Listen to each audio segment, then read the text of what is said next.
नमस्कार शेतकरी बंधू आणि भगिनींनो। तर आजकाल कसं झालंय की कोणत्या पण धंद्याची लाज नाहीये। आता चांगल्या तरुण पिढीला सुद्धा नोकरी लागणं सुद्धा अशक्य आहे।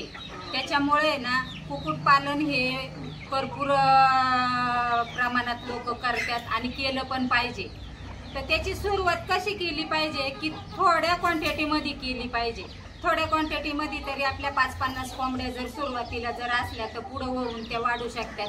तर त्याचं 5-50 कोंबड्यांमध्ये आपल्याला कसं होतं की आपल्याला अनुभव पण मिळतो।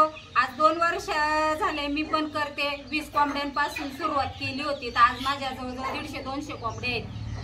तर कोणते पण क्वांटिटी जर कमी ठेवली की आपल्याला आजार त्यांना कोणता पण आला समजा अचानक तर आपल्याला तो कळला पण पाहिजे।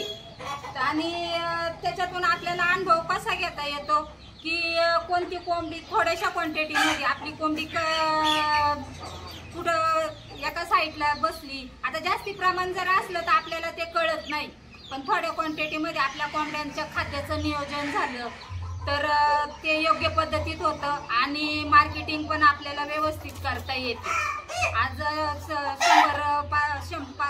50-100 कोंबड्यांमध्ये आपल्याला अंड्याचं उत्पन्न सुद्धा हळूहळू वाढवता पण येतं, पिंड पण वाढतात। त्याच्यामुळे पुढं होऊन आपल्या शेडची भरभराट तर होतीच आहे, पण सुरुवात कशी करायची तर थोड्या क्वांटिटीमध्ये करायची, म्हणजे आपल्याला अनुभवातून शिकता आलं पाहिजे। म्हणून हा व्हिडिओ मी तुमच्यापर्यंत पोहोचवते। आणि कसं की आपल्या कोंबड्या पण त्याच्यात तंदुरुस्त राहतात। खाद्य झालं की वेळच्या वेळेवरती योग्य पद्धतीने आपल्याला देता येतं, खाद्याचं नियोजन पण व्यवस्थित होतं।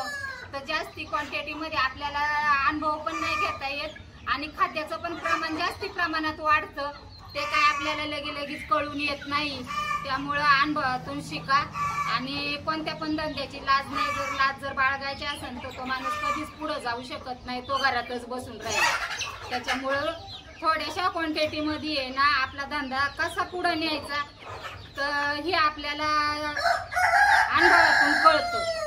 तर म्हणून हा व्हिडिओ तुमच्यापर्यंत पोहोचवते।